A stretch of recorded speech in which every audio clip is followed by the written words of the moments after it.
Excellent. So, there we are.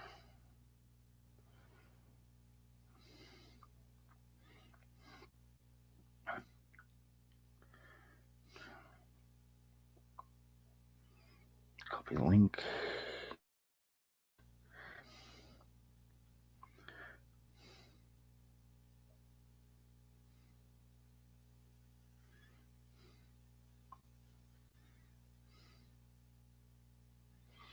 All right, we'll do it live.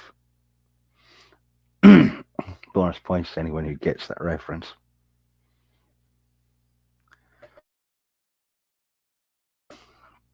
Hmm.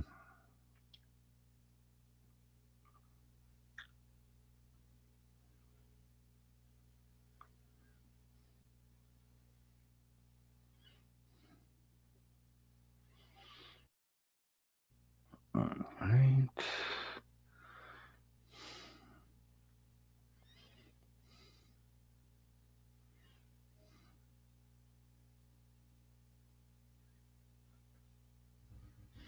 Paste that. Here we go. Erosnack. Eros.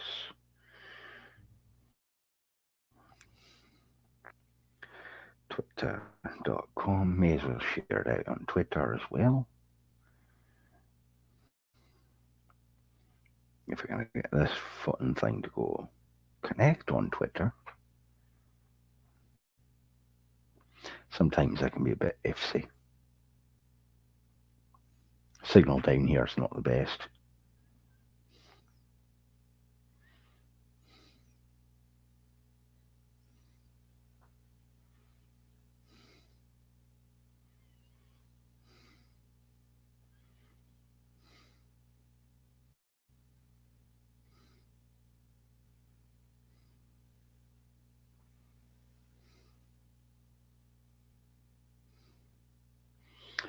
And we'll see if we get any takers.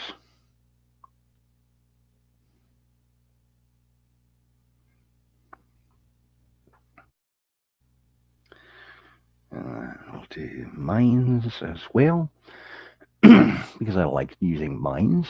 I think it's a pretty good social media alternative. Paste. Come on now. Seems a bit dodgy. Put it into a couple of groups. Not too many. Actually, just one group on mines. But I can imagine people would actually give a shite about this sort of thing.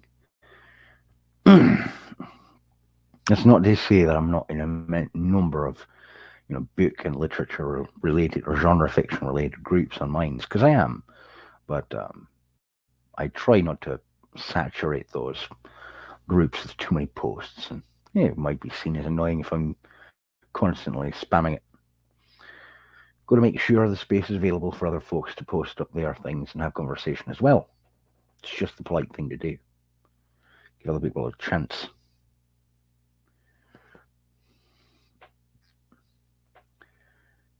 There we go.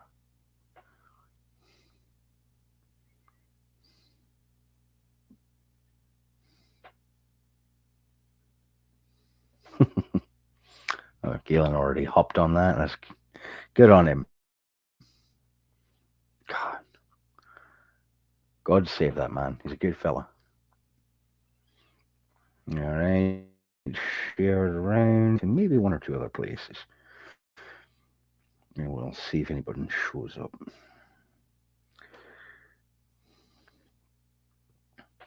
And I'll get started on the actual breakdown, review, discussion of the book in question shortly. For the moment, though, I'm just going to give a couple more minutes to hopefully get folks to pop in. If they've got the opportunity, say hello. There's been known and counted amongst those of us who are bibliophiles.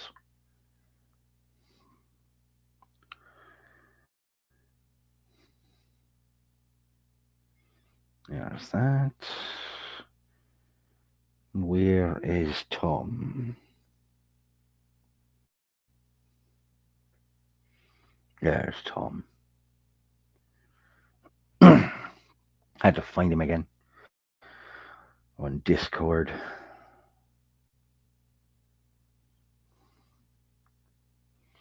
It's difficult to keep track of all the places that I'm connected up to.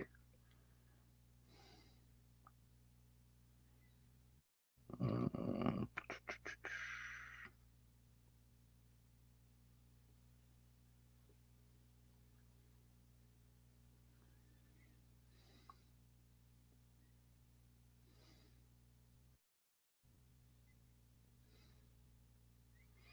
Oof, nope. Shite. Still gotta get used to using Gilded. There's a few differences between Gilded and Discord that make it a wee bit less user friendly right off the bat. And though I've been using it for a while, I'm only in a couple of Gilded groups, and I don't use it frequently enough to really be overtly versatile with it just yet. Still getting a feel for how best to utilize it. Anyhow, greetings and salutations to all who are present or who will be dropping in or watching this later on. My apologies for the front end not being exactly stimulating or stellar conversation or musings, but I am trying to hold presentation for at least a few more minutes, give more folks an opportunity to hop into the show if they're going to, and for myself to share the link and let folks know, hey, there is a show right now to watch. Before diving into the analysis and breakdown and my thoughts and review notes on the book in question. And I'm sure that you've already seen from the title of the video or the stream that the book in question is Alan Dean Foster's The Man Who Used the Universe, published in 1983.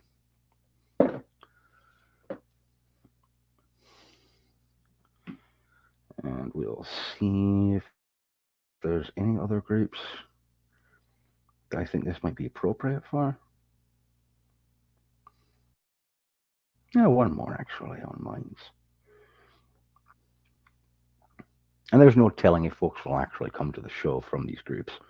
But at the very least, let the link be out there so that folks who are more bookish or find themselves to be amongst those of us who would deem ourselves bibliophiles, they can tip their hat and say, hello, I'm also a lover of books and genre fiction, and willing to either listen or engage in dialogue about X, Y, or Z favorite author, series, um, genre in question.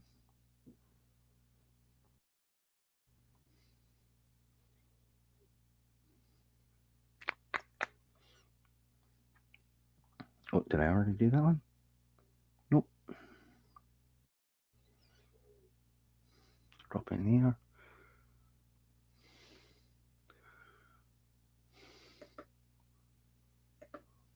All right. What the hell was that? Oh. Okay. Just want to make sure that this is okay. That's working. Sorry, folks. Just tooling around still.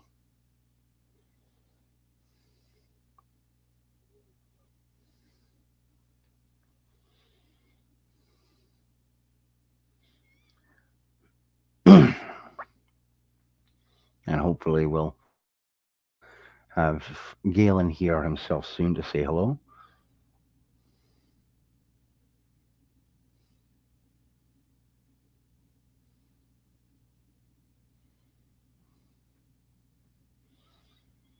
All right, so I've shared the link all over my various Facebook groups. I've shared it on Twitter. I've shared it on my Minds.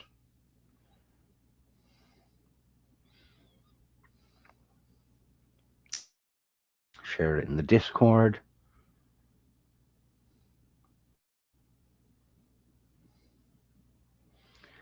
And I'll leave it even share it to a few locations that I utilize, even though they are not overtly utilized places anymore.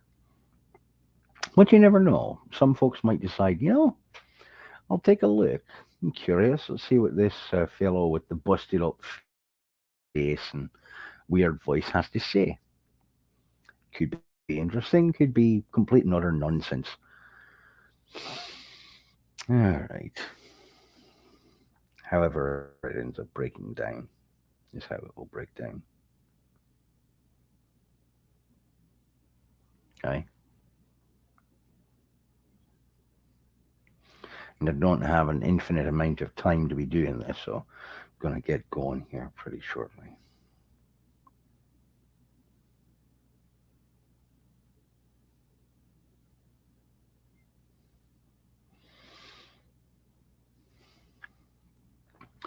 All right. So, going to go ahead and begin with the presentation of tonight's focus. Galen, how do you do, sir? Good to see you here, brother. And let us now go ahead and jump in. Once again, the book in question is The Man Who Used the Universe by Alan Dean Foster. First published, sorry about clearing my throat so much, it's a little dry down here. First published in 1983. I have a large number of Alan Dean Foster paperback novels that a friend of mine at my previous place of employment, Mystic Lake Casino, my coworker and buddy, Jason, who is also a fellow bibliophile and a gigantic fan of genre fiction, science fiction, fantasy, horror. He he gave to me a large number of books that he needed to get out of his home. I'm sorry to hear that, Galen. I did see earlier in the Discord when folks were looking for reactions or gifs or images to portray how they were doing. You posted up a gif of a character in a hospital bed sweating and looking rather unwell to signify how you were doing, and that is unfortunate. And I hate to hear that. I know you've had a lot of health issues, especially the last couple of years, and I am sorry about that, brother. Um,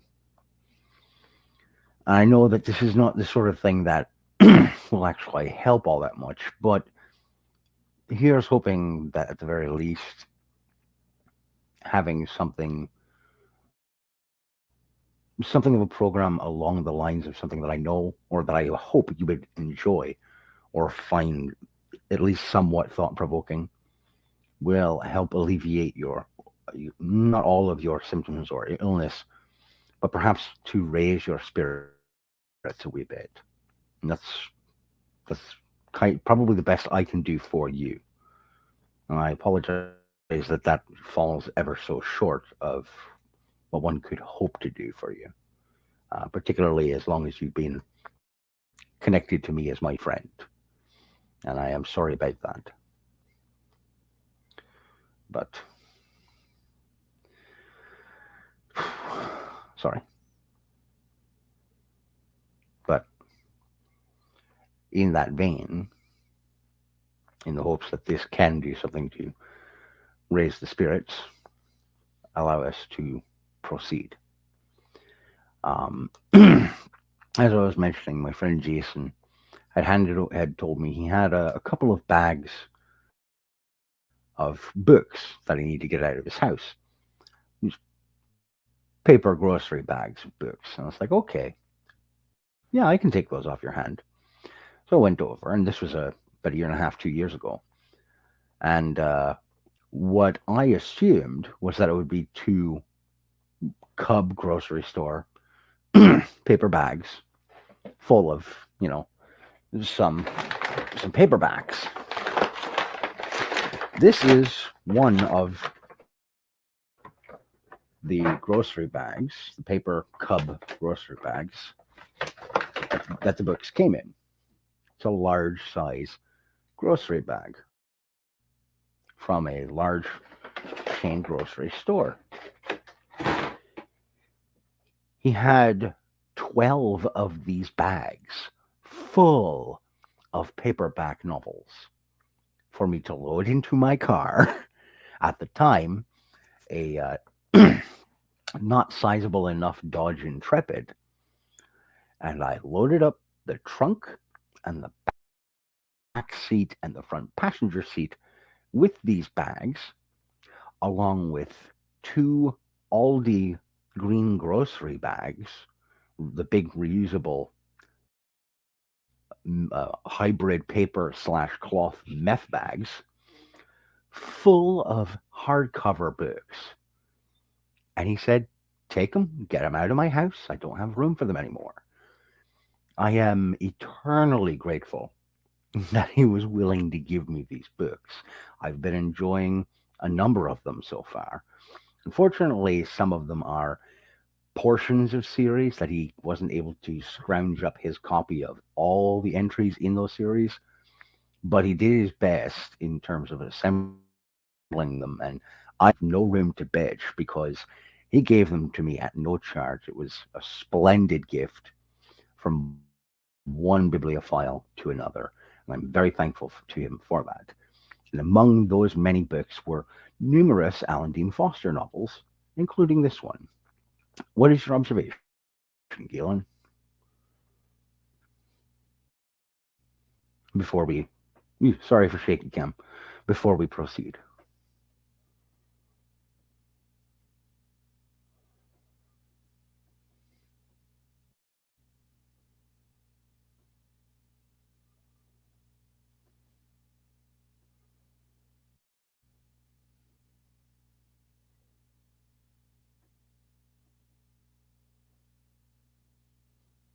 And I've never read any of his treatises or listened to any of his uh, presentations about writing.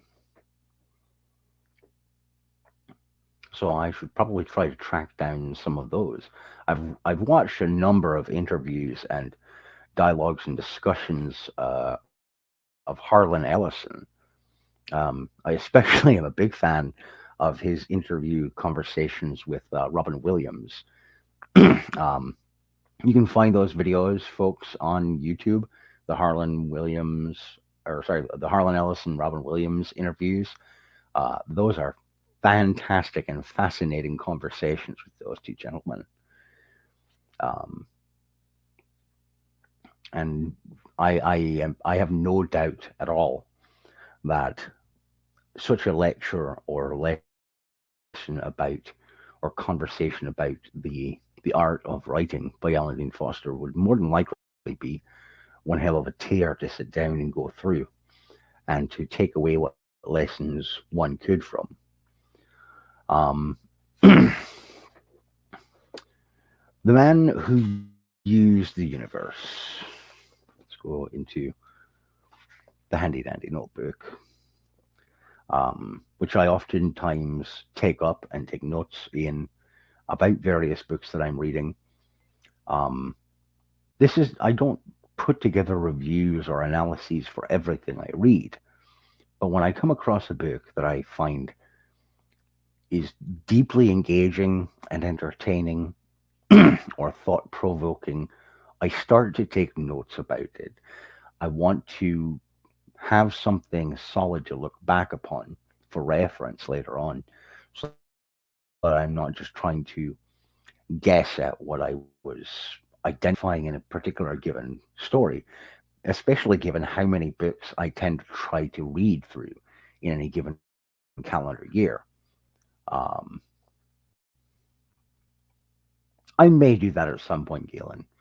I may actually go through the presentation of what it is that I do when it comes to my own process of writing. Um, so when I am in possession of a book that I just can't put down, or that draws me along in an inexorable way, I find I have to take notation because something is significant, and if I don't write it down, I may lose track of it.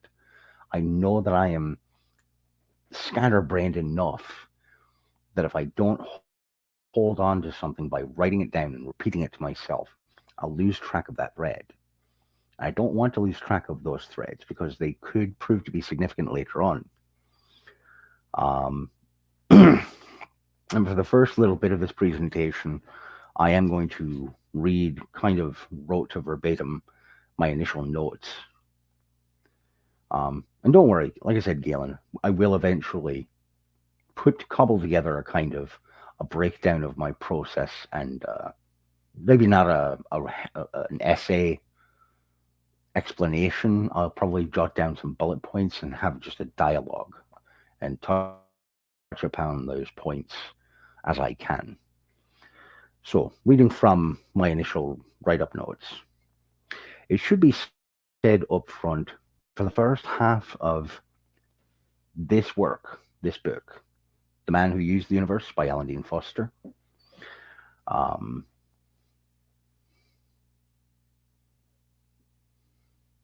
yeah, yeah, we oftentimes don't like to give away hints and tips because it is a form of magic of its own. But we'll come back to that. Um, for the first half of this work, the reader is treated to only a singular perspective, a third person, omniscient perspective view of writing that is narrowly focused in behind its primary protagonist. The narrative voice does occasionally jump here and there to the observations of secondary or tertiary characters who are interacting with the primary protagonist character of the novel. But usually in the first half, those shifts are only momentary. This is the story of Keys Van Loo Macklin, plain and simple. Perhaps even plainer and simpler is this. Through a little more than just over one half of this book, this man, presented as our story's focal protagonist, strikes me as a high functioning sociopath bordering on the psychopathic. He is presented as extremely efficient, prescient, calm, cold, and collected. Given his childhood background, in a few brief flashback sequences, exposed only two or three times, this might be understandable to some. However, this doesn't make him a character that I, as a reader, can empathize or sympathize with by default or with mild or minor effort. It takes quite a bit. Sure, it goes a long way toward explaining his decisions and his behaviors and his methodology. What he does not do, however, is make Lou Macklin a character I really feel much of anything toward, other than perhaps a mild form of distaste or disdain. At halfway into the book, I don't care about him himself as a character. Up to that point, I really don't give two figs. I'm interested in him. He's intriguing and mysterious. But if he were to suddenly go away and we were introduced to a new main character, I wouldn't have been much put off. But I am instead pulled along by the shrouded effect of his blank demeanor because it is the results of this absence of personality that reaches out and moves and informs the universe in which he exists. Thankfully, the back half of the novel goes over and above to not only offer readers another character to view the narrative arc through, but to let the reader experience a character's thoughts and emotions to a much fuller extent, even if they are alien in nature in the character of the Nuel psychologist Chahil Rienz. This is perhaps Foster's greatest stroke of genius at this juncture in the story. You see, by offering a human protagonist in Lou Macklin, Practically a revenant of icy logic and business stoicism, he opens the door to the concept of the alien, Chahiel, as someone we can more readily relate to, because at least though this Nuel is not a human being, he is possessed of what appears to be a moral compass, ethics, and emotion, which the prior character gave us almost no sign of having in his possession. Consider another perspective, even if its roots are foreign to you, Foster seems to tell us. And this was executed simply brilliantly. Up until just after the halfway point of the narrative, there's also a lot of spotty, undefined moments of activity going on throughout the universe and the galaxy around Keys Van Loo Macklin, a character who exists in a universe referred to as the UTW, the Unified Technologic Worlds, 83 human and humanoid planets that are all bound together by a singular logistical, legal, and economic, commercial sort of system. The primary methodology of the governmental control of this UTW is based on what is known as the Board of Operators. The Board of Operators, they are the folks who program and who interact with the master computers back on Terra, Earth, the home world of the human species. They reduce everything down to interpreting the commands and the layouts and the readouts that are pushed forward by a master computer system that utilizes logic, that utilizes data, and that is completely disconnected from the human emotional element. Throughout the first half of this work, the character of Lou Macklin is often commented upon by other characters throughout the story as seeming so cold and devoid of personality that he's almost more akin to the very computers, the machines, the programs that he is himself so fascinated and endeared toward that he seems more machine than man to them. From very early on, Foster establishes that that's one of the few key elements of characterization that makes Lou Macklin interesting in any way, shape, or form is his affinity for computers, for machines, for the cold, calculated logic, and the removal of emotional input that machines offer. It's something that he can identify with on a personal level. This is this is light foreshadowing towards something that I think a lot of people missed throughout throughout the years when they have read this book. Um, and I took no further detailed notes for a few days until this morning, early this morning, 4:30 in the morning, when the boys had me up, and or rather, the youngest boy had me up. Dennis was still asleep, and when it was just Colin and I got him something for breakfast. I sat down with my coffee and I finished reading the book.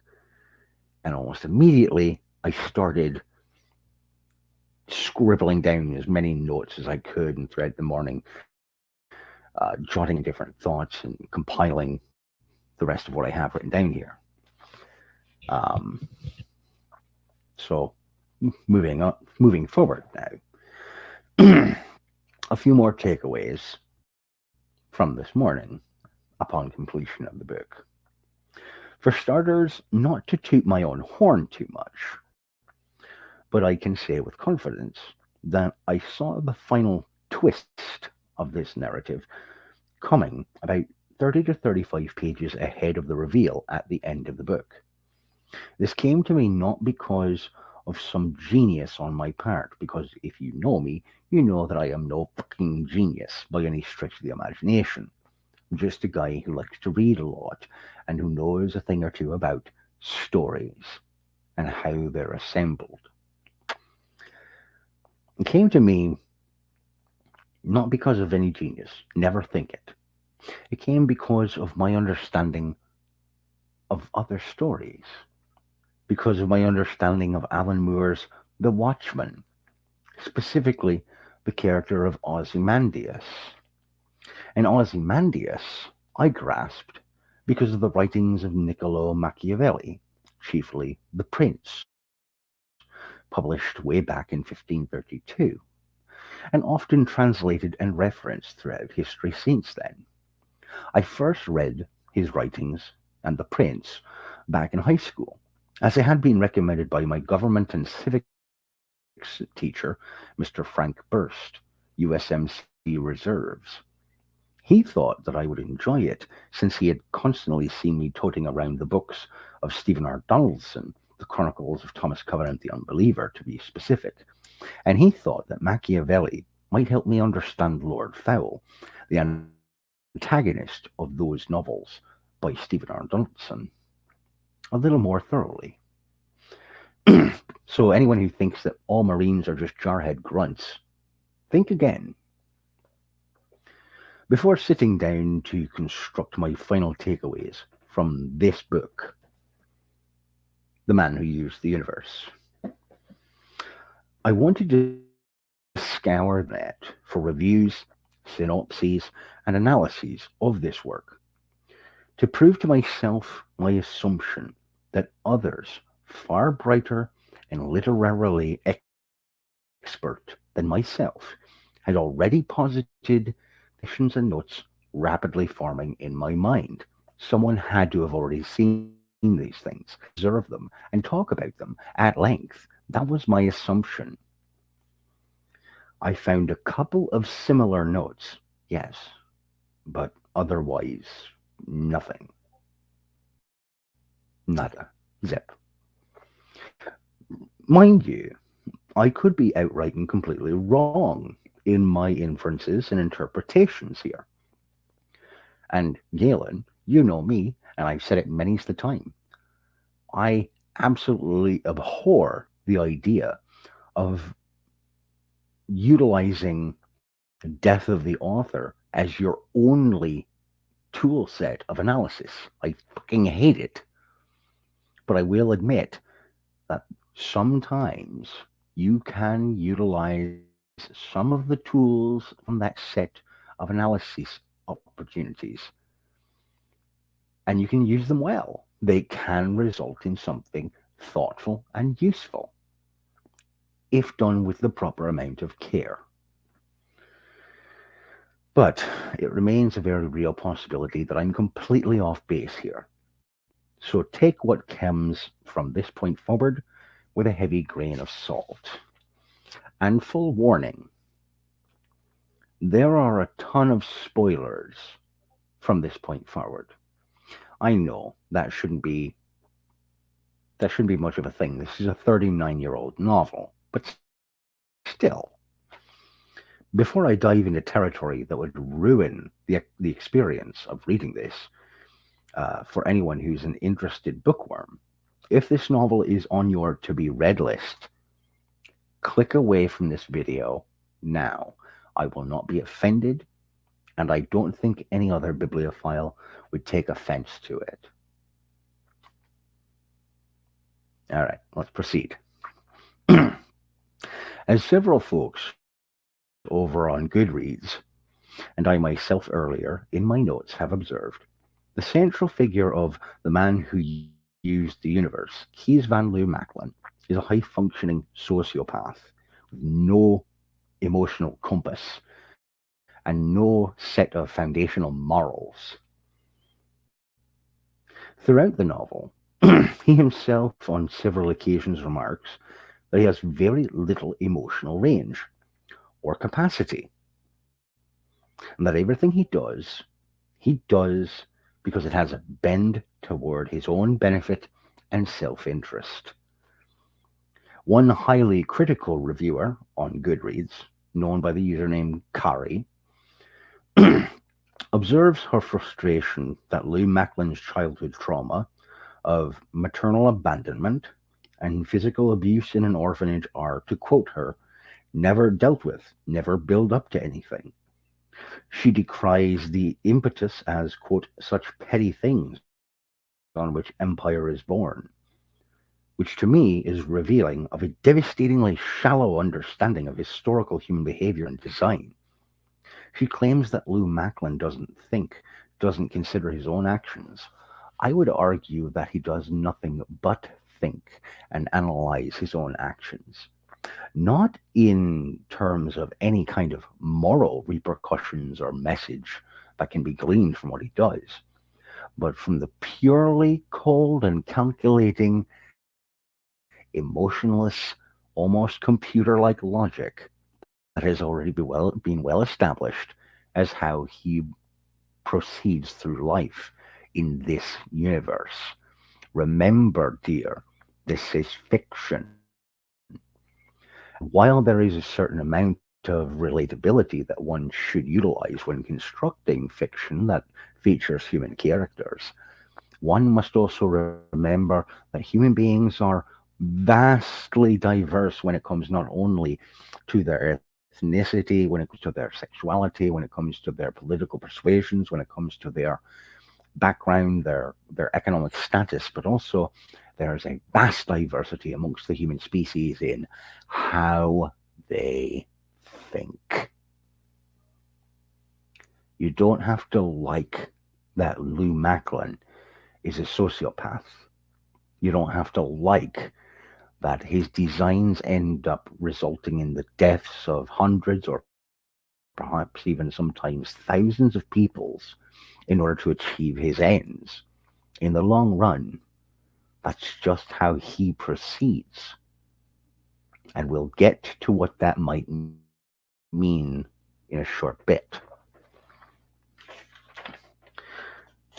Once again, she seemed woefully off the mark about not thinking, as is her failure to accept that Nuel linguistics aren't systematic in a way she can understand, or that most readers might understand. This is, after all, an alien race, a species of fiction created by Alan Dean Foster. He does not owe readers a rhyme or reason for his non human creations. He may not entirely understand them himself. And one must also remember that just because we as human beings, as members of the reading audience, understand systematization of linguistics, the way that there's a pattern to various languages throughout history, and that language amongst our own species seems to consistently break down into recognizable patterns of behavioral mechanisms, doesn't mean that every other species that has sentience in the galaxy will utilize a similar language. Logic, as we understand it as human beings, is only logical to us because that is the pattern of our thought wave. We are designed similarly, but not exactly to one another. When you can have that much deviation amongst members of the same species, how much stranger or differently assembled do you suppose an entirely, completely other species might have constructed its language? Yes, it does sometimes strain one's capacity for suspending disbelief, which is what we do as readers when we engage in fiction, particularly in genre fiction. We must suspend our disbelief. And some stories don't do that very well. They don't help us out, especially if they're poorly written. And this book does have its shortcomings. It's not perfect literature. This is not the holy grail of science fiction genre work, but it is absolutely fantastic. And I think a lot of folks have missed some of the points that can be gleaned from it, especially given how long I spent looking online for analyses and finding very little of anything that covered my own thoughts and observations and conclusions. Again, that could simply be because I'm completely off the mark. It could be. But I hope that you'll stick with me and hear me out. Even if you're watching this not live at time of recording, but later on. All right, moving forward. Foster's novel does indeed suffer from a couple of shortcomings, chiefly the uneven pacing of the plot, with long stretches of inactivity featuring prominently throughout. There's also an absolute dearth of characters who are given more than a couple of flimsy paragraphs of character development, outside of Lou Macklin and Chahil Rienz, as well as Lou Macklin's close assistant throughout throughout his time, both as an illegal and then after transitioning to being illegal. His sort of long-suffering manservant, as it were, um, sticks with him throughout the entirety of the story.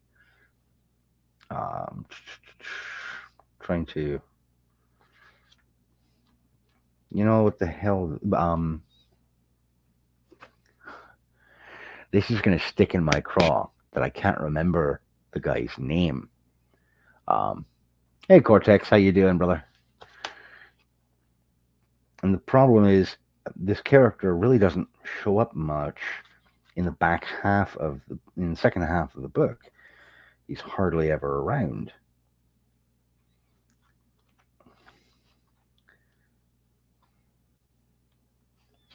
Give me one moment.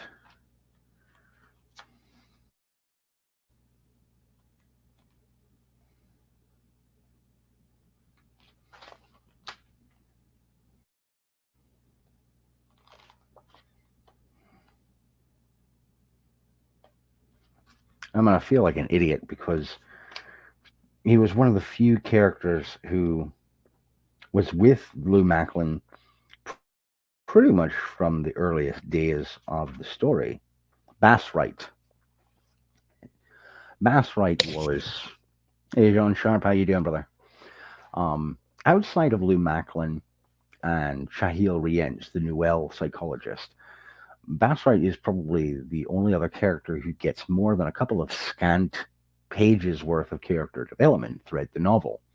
No one really sticks around long enough to be properly developed as their own three-dimensional character. There are cultures, there are civilizations, there are different species that are kind of vaguely alluded to and that are described as a culture and as a species, and events are described which take place around, surrounding, and concerning them. But not a lot of other characteristics are focused upon and placed upon individual characters within the confines of the novel. This may well have been necessary, yes, in order to properly convey the extent of Lou Macklin's machinations and manipulations. But as some very few critics point out, three critics that I was able to account for thus far, and with whom I agree. Oh, thank you, John. But three critics with whom I agree, the capacity for a singular person to maintain this vast, extensive webwork of deceit and manipulation that Lou Macklin manages to carry off throughout the novel seems to stretch one's credulity far beyond its breaking point. Except for a couple of details that were already well established earlier on, and people seem to have quickly forgotten this in their analysis and critiques of the novel. Recall early on, if you've read the book, the fact that Alan Dean Foster established that Lou Macklin has an affinity for computer logic and programming, which would allow for him to not necessarily micromanage every facet of his vast business enterprise. It's also established early on that he does have a handful of closely trusted advisors and lieutenants throughout his organization, including the aforementioned Bassright, who are able to maintain vast swaths of his empire, that are able to manage the business down to the finest details so that he can step back and away from it and let things run somewhat on autopilot. Recall throughout that secondary characters have remarked that Lou Macklin seemed more comfortable with machines and their cold, immovable logic than with people. Think carefully on scene wherein Lou Macklin actually becomes enraged upon observing one of his early acquired entertainment studios, which stages battle/war programs whose results and injuries and fatalities are real, and they are governed by viewer voting at home. He is incensed at this and verbally explains away his disgust at the idea that these performers' fates are controlled by uninvolved third parties. This is perfectly in keeping with what we've learned about him thus far, right? He has said to other characters in the story that he was not in control of his own destiny, his own fate as a child, and that he would never again be subject to such a feeling. The idea of that disgusts him. But how much disgust does this character actually find himself capable of? I personally believe that Alan Dean Foster pulled the wool over most readers' eyes right there in that moment of the story. Already by this point in the tale, Louis Macklin had discussed with the Nouvelle the importance of propaganda in both his own and the Nouvelle history and culture, that it is a tool of utmost importance for the continued victories and expansion of any peoples. If he had already begun plotting his ultimate deception, the presentation of the Tremovans as a threat to both humans and Nouvelle, then the continuation of this pseudo false combat entertainment could not be allowed to continue in the collective public sphere.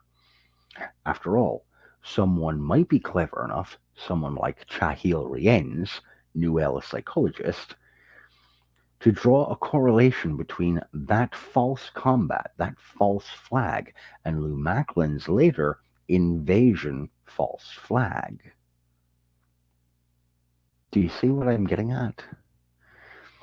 And several people, critics of this book, have pointed out, well, this Lel, this weird little worm thing that the Nouvelle convinced Lou Macklin to allow them to insert into his brain, this microscopic organism that would poison him if he took any action or thought in any way, shape, or form a mental pattern of thought wave that would could be construed as being against the best interests of the Nouvelle. Okay, that is highfalutin kind of stuff that, sure, it stretches the reader's disbelief capacities beyond reckoning, sure. But again, we are dealing with aliens. This is science fiction. The concepts are intriguing, and the specifics do not need to be broken down mechanically or biomechanically, bit by bit, point by point, in order to get us to try and see the vitality or the importance of the message behind that element being introduced into the story. That's not the point. The point is in Lou Macklin's perspective of life and the existence of the universe, what he was doing all along is very much in line with the benefits and the uh, the continued well-being of the Nouvelle. So the little bugger injected into his brain wouldn't poison him because, in accordance with his manner of thinking what he's doing all along is good and beneficial to the Nuel. The fact that it's beneficial for humans and especially for himself, inconsequential to the little bugger in his brain. And why did Macklin claim to have done all of this subterfuge and this deception? According to the text of the book, to preserve his business and the peaceful lives of the humans in Nuel and the other species that live in that cluster, the dominant order in their known portion of the galaxy. Furthermore, to be ready for the inclusion in the future of the Tremovans, who really were present in the galaxy, but they weren't quite ready yet to expand and invade. But one day, because of how warlike they were, he saw that eventually, if they expanded out into the universe, they would try to expand in the name of their own capacity for domination. Chahil Rien's rightly labels him a monster for the size and scale of his manipulations, the necessary deaths involved in all of his machinations. Lou Macklin claims in the last pages of the book that Chahil Rienz is his equal intellectually, but that unlike Macklin himself, the Nuel psychologist is possessed of morals. But what the psychologist, and from what I can tell by spending some time looking around over reviews and analyses online of this book, most readers completely overlook is the real deep horror of the character of Keys Van Loo Macklin. Let me explain. Have you ever heard of the trolley problem? In studies of philosophy and ethics, it's a popular thought exercise and experiment, and an analytical tool of a person's rationale and thought process. Here's the gist of it. You are on a trolley barreling along a set of tracks. Up ahead, you see five people tied down to the tracks. If you pull a lever on your trolley, however, you can divert onto a second side set of tracks to which is bound only a single person. What do you do? Now that's it. That is the basic principle foundation of the exercise on the questioner's end. You stop right there and wait for the response. Many people respond by asking for specific information about the would be victims. They're seeking some kind of nuance or a justification for their ultimate decision. But every now and then, someone will simply say, without a thought, well, I'll pull the lever. One death is less than five. That's simple. That is called utilitarianism.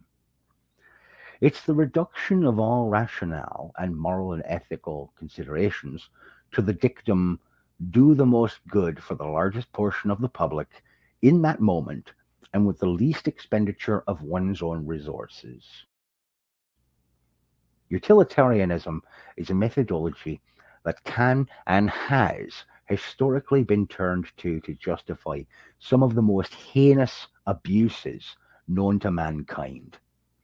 Logically speaking, most computer programs and algorithms are utilitarian because their motivations are raw numbers and data without the foibles or shortcomings of mortal morals and ethics. And that, I would posit, is the ultimate terror of Keys Van Loo Macklin and this novel as a whole. The ostensible unspoken guide of galactic order is a utilitarian human being with more in common with machines and programs than with mortal flesh and blood.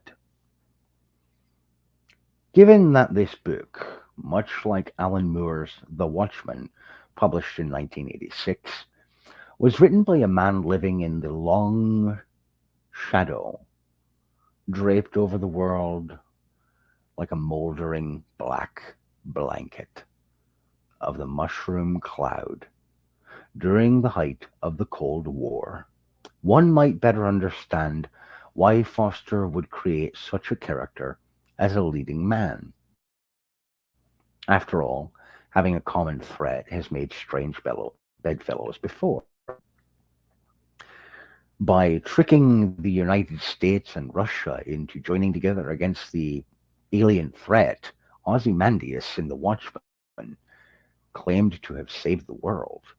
He was a villain, an absolute sociopathic villain who thought he was doing the right, good thing. But why? I don't believe that this is quite the same thing.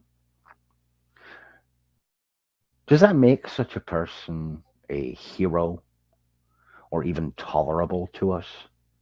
I don't believe Alan Dean Foster endorses this view by telling this story, but I do believe he shows us that he suspects such people not only exist, but that, given the right circumstances, a person like Keys Van Loo Macklin might even thrive. And we should all be watchful of that. Those were my notes for the book. So, The Man Who Used the Universe. If you're a fan of genre fiction, I would recommend giving it a read. But don't skip on thinking these things through. Again, I could be completely off base here with these observations or with this analysis. I could be blowing complete smoke out of my arse and be completely off base. But this is what I gleaned from it. Because of my familiarity with other stories and how narratives are constructed, how characters are typically constructed, how plot first stories tend to be less about the individuals within the story and more about the concepts that push the plot along. Hello, Cassie. And folks, I am sorry to have been so kind of dry and long winded on that tear and through that analysis, but I thank you for sitting through it if indeed you did. And I'd like to thank you all for being here at this time. Um, just going to point out that I'm not going to be going too much longer. I'm not going to be going overly long tonight because, um, well, primarily because I don't want to upset the missus by being down here all night. That's first and foremost. But also because, Brutally Honest with Wade Deaver is going to be going live at 8 o'clock. I believe that's Central Time. I could be wrong. I may very well be cutting in his time right now, and I do hope that that's not the case. But I don't want to split any potential audience, particularly given Wade's a good fellow and deserves to have folks take the time to promote his material as well. And if you are still with me, let me know in the comments, or in the chat rather. In the comments later on, if you're watching this post live, because it's going to remain up on my channel.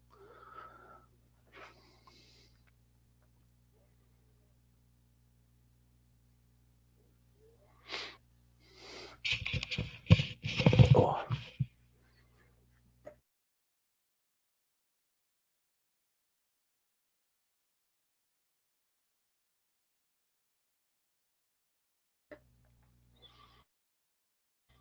and I would keep hearing the notification that there's chatter in the Discord, which I've been missing.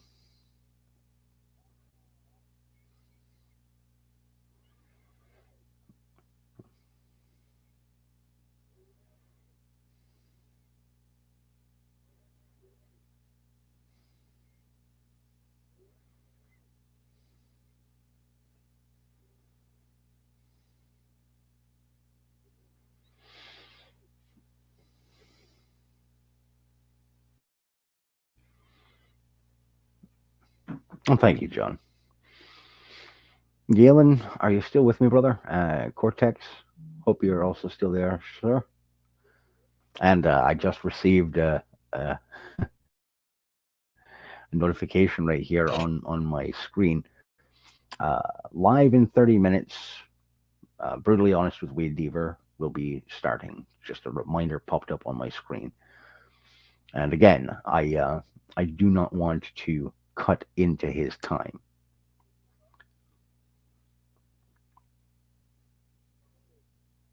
Oh, he just went live. All right. Well, then I suppose it's a good thing that I got, I got finished up with the analysis when I did. Um, got that wrapped up nice and tight, and my goodness, I didn't realize I've been on here for an hour. Um, each time I've been doing this, I do it without the intention for going on quite as long as I do, but it just keeps happening. Tonight was different, though. I did expect that tonight's show was going to end up being at least 45 minutes to an hour long, just because of how much I had to cover in this analysis. Um, and again, I'm not trying to be an egotist or puff myself up when I say I hadn't seen anyone else make these observations about the book. And I didn't just go on one or two spots online and say, okay, fuck it, wipe my hands of it. First of all, Wikipedia. So many people lean on Wikipedia as this end all be all. Oh, good. Thank you, John. So I've got a little bit of time. I'm going to ramble on this, and this first part irritates me no end.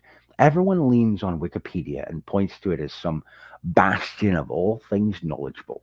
Like it's the number one source online to get your information.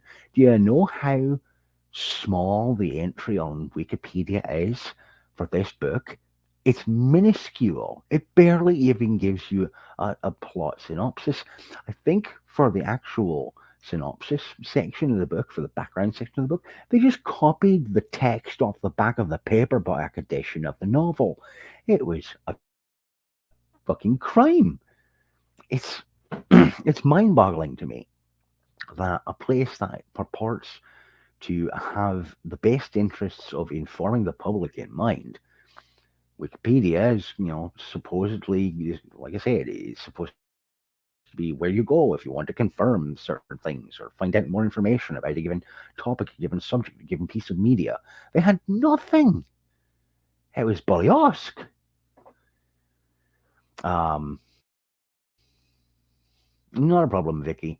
Thank you, dear, for nipping in. I'm not going nipping off just yet because John Sharp did clarify that Wade's going to be going on in a short bit in about a half an hour, and I don't want to cut into his live time.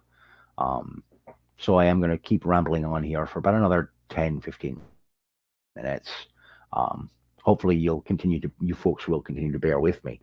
But it was disappointing to see such a shallow entry for this book on Wikipedia. Um, and there was only one critical review that was linked to from that Wikipedia article, and I followed that. And the review there kind of broke the book down as being um, kind of sluggish, not a whole lot going on, uneventful. The reviewer said the book was subpar for Alan Dean Foster. I have not yet read enough works by Mr. Foster to say definitively one way or the other if I think this is above par for him or not. I just know I personally think, from a plot and concept development perspective, this was a tremendous read. But it features a primary character protagonist who, um, quite frankly, is unlikable and barely human. The primary protagonist of this story is detestable and a utilitarian whom, if I were to meet such a person in my real life, would make me feel almost slimy coming into contact with. You just feel slightly dead inside being around someone like that.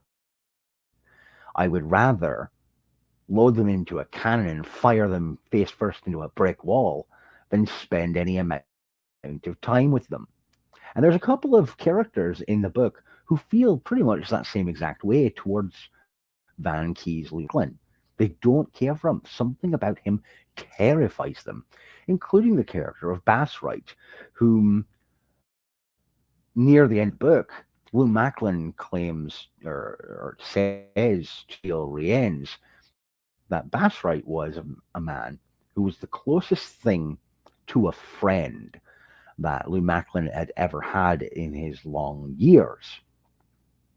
If the person who you consider to be the closest thing to a real friend to you thinks of you in terms of that guy terrifies me and I never want to be close to him on an emotional, interpersonal level. I'll work for him because, good God, he's profitable, he's efficient, he knows how to handle his business.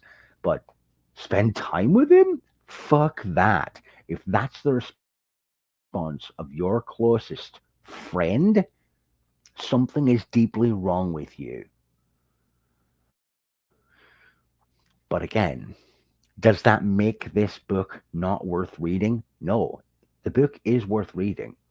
It has its shortcomings, though, and you should be well aware of them before stepping into it.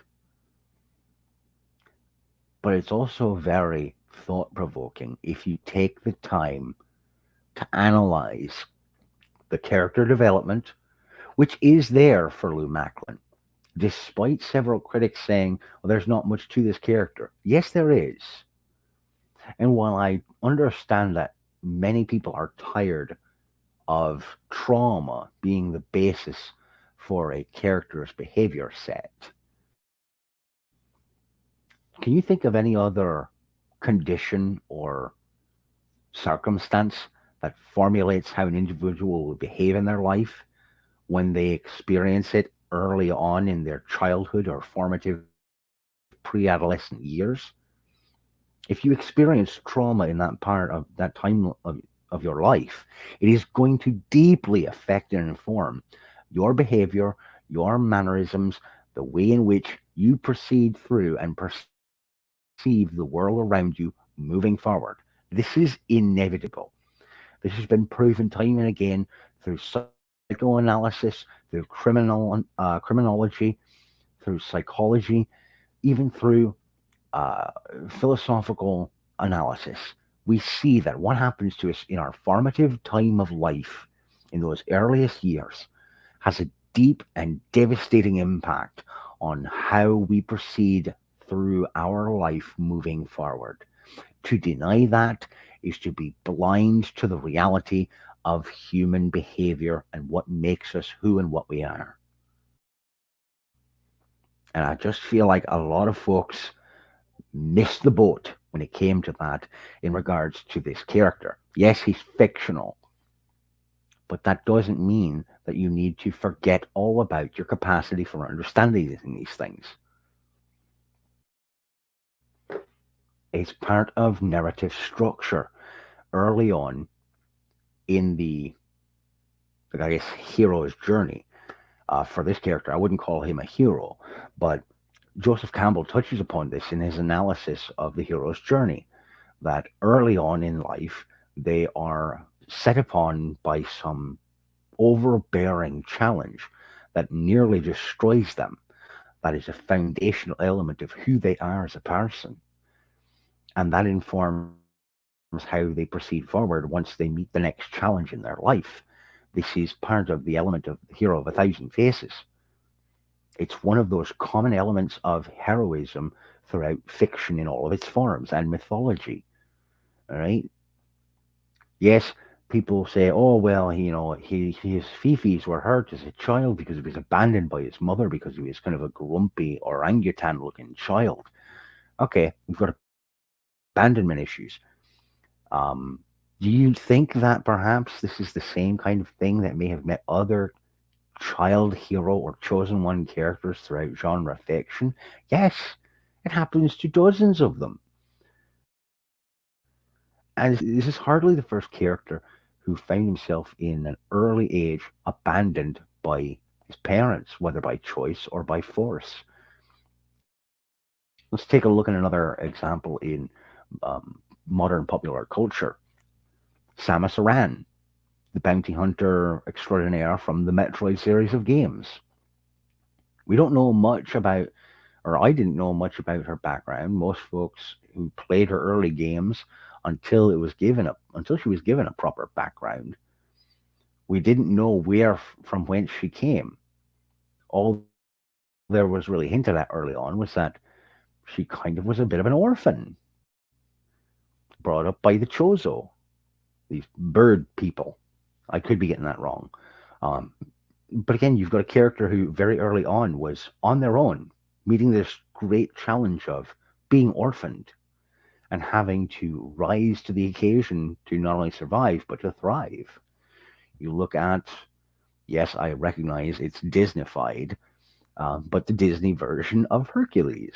All right, in that retelling of the mythology, Hercules was abandoned as a babe, almost killed. Not abandoned by choice, but by force. Popular culture gives us these hints at the old mythologies, and those older mythologies help build the foundation of the skeletal structure of narratives. And we still call upon those story beats throughout history. There's a reason that these story beats call to us, why we respond to them as powerfully as we do. There's something universally true about them, something identifiable. It's intangible. It's ineffable. We can't quite put our finger on exactly what it is. We can speculate. We can try to assign meaning to where these foundational elements and skeletal structures come from and what they could mean in the long run to us as a species. But there we're diving into more philosophy and religion, and I don't want to go down that road because I'm not the proper person to do it. I'm not smart enough to do that. But anyhow, I think I rambled on more than long enough. Um, so, my ultimate recommendation, if you are a fan of genre fiction, especially sci fi, I'd recommend, if you can find an affordable copy of The Man Who Used the Universe, whether it be in trade paperback, you know, in mass market paperback edition, or if you can find it cheap in electronic edition, snap it up if it's not going to cost you more than 5 to 8 quid or dollars. If you can borrow it from a library, borrow it from a library, give it a read, and return it as is only proper. You can probably find a copy of it at a local Goodwill or half price books. Okay. This one, Jason did tell me, was amongst the many, many books he got from half price books up in Apple Valley, just up the road. Trust me, they know my face. I've been there plenty of times over the last few years. So, I should have figured that they would have this book. Um, Even if I hadn't come across it from my buddy Jason, I'm sure I would have come across it eventually, anyhow. If for no other reason than because um, I did start the Lost and Found books by Alan Dean Foster. I just finished the first one of that trilogy a couple of months ago, and I'll be starting the second book of that trilogy here pretty soon. But The Man Who Used the Universe, grab a copy of it if you can get it on the cheap. Definitely recommend it. And for collectors who like to have standalone novels in genre fiction, which is a whole other topic I'll touch upon some other time. I've touched on it lightly a couple of times, but I'm just going to make a quick note, a quick comment right here. Not every fantasy or science fiction story needs to be part of a series.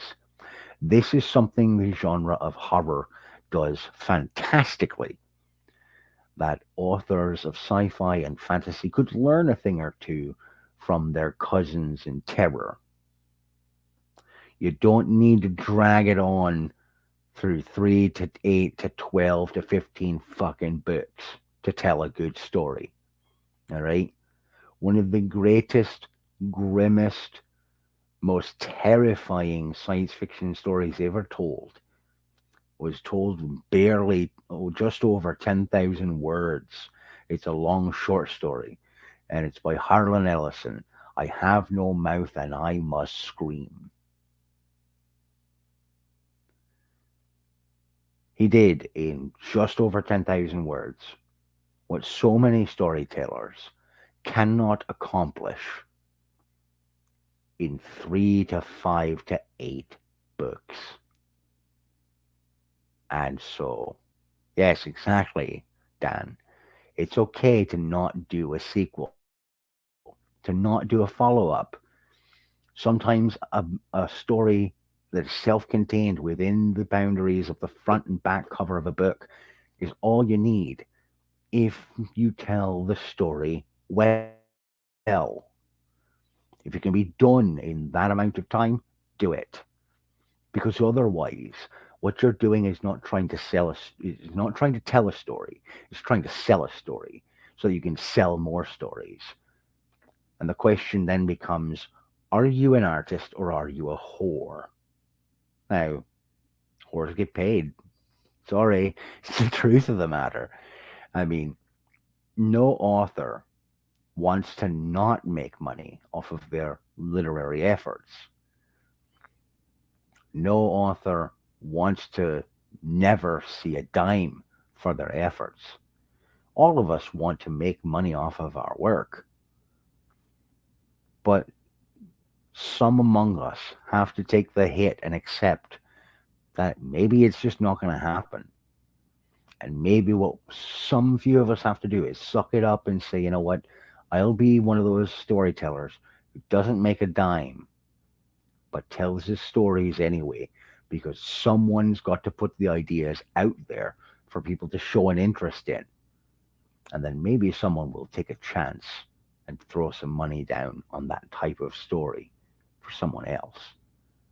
Some of us have to take that risk and take that hit. I've always been more than happy to take that hit. It'll get me somewhere. I don't know. We'll find out together. Anyhow, that is all for now, ladies and gentlemen. I would like to offer my deepest thanks to you for tuning in and for listening to this long winded ramble rampage on my part, talking about this book and about some other bookish things in general. I thank you if you're watching this later on for having the patience to sit through the early portion before we really got going, or for, you know, clicking along the status bar and figuring out where did this thing actually start.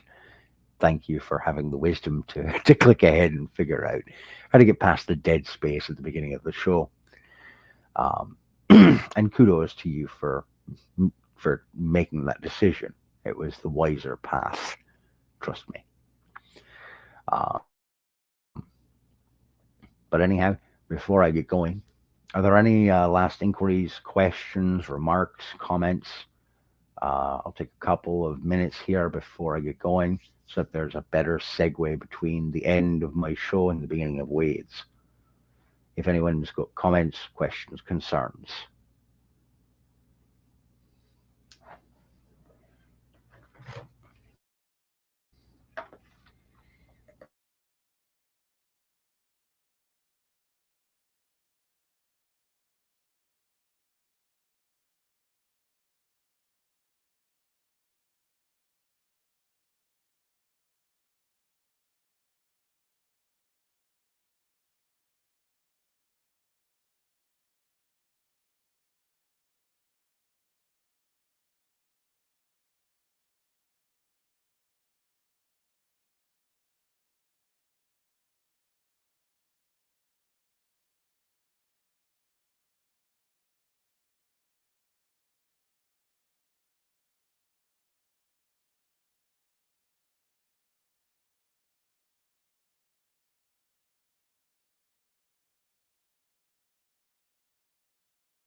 I'm wondering if I killed the chat.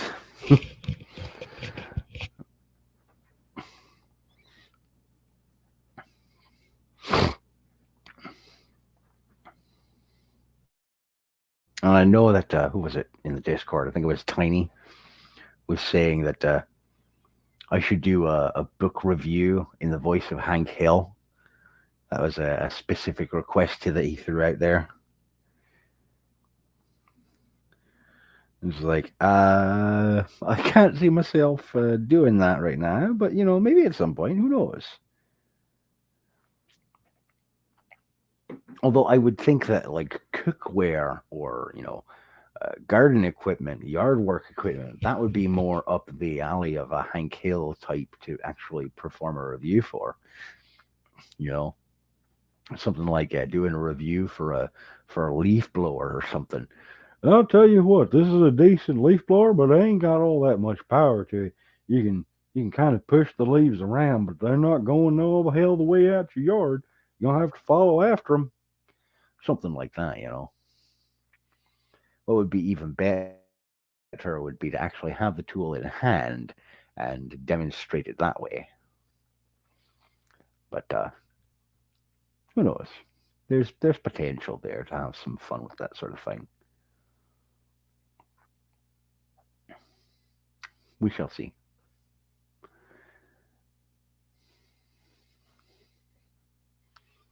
Not a problem, Dan.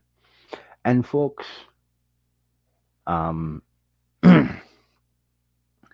before I get going, also, um, this is not a monetized show by any way, shape, or form. I don't have enough subscribers to hit monetization, but I do have the Cash app. And if anyone seeing this is so inclined, um, and you feel like you are willing or capable or able to throw a couple quid in the direction of this particular storyteller, um, on the Cash App screen, it's the $sign Byron of Sidious is my username on that. It's the name I use for everything. It's Byron of Sidious. Why? Who is Byron of Sidious? Well, you know who could tell you? Belgian Dan. Belgian Dan could tell you in the chat. Byron of Sidious was this undead fellow right here, the primary protagonist from the very first Tamilerian tales that I ever had published by uh, Mr. Robert Priest at Books for a Book. He was my first successful fantasy protagonist. That's why I use that name everywhere. Byron of Sidious was the first hero I created for my fiction worlds. And he was the first one who actually got the attention of a publisher and an editor. It was because of this undead warrior, this undead holy man. I was granted the opportunity to tell stories on a even semi-professional basis. And I had been bashing my head against the wall for a good 3 or 4 years, just rejection letter after rejection letter after rejection letter for that first book. And I was convinced if I couldn't get anyone to read and take that book on, that I would never tell any other stories, that was it. And he managed to be the first one that someone took a look at that character and his story and said, we'd like to take a chance on you. And that opened the floodgates, man. That's why I am Byron of Sidious on YouTube, on BitChute, on Rumble. I am. And on Cash App. Hey. And on my Gmail. I am Byron of Sidious. I've been around for quite some time here on YouTube.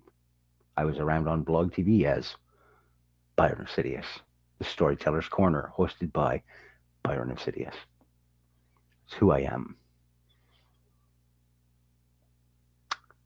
Joshua Calkin's trilogy, Byron Sidious. I'm a storyteller. Telling stories is what I do. And occasionally I analyze them too, for you. Anyhow, ladies and gentlemen, thank you for tuning in. Thank you very much for listening. I ask, as always, that you take care of yourselves. And remember, keep reading.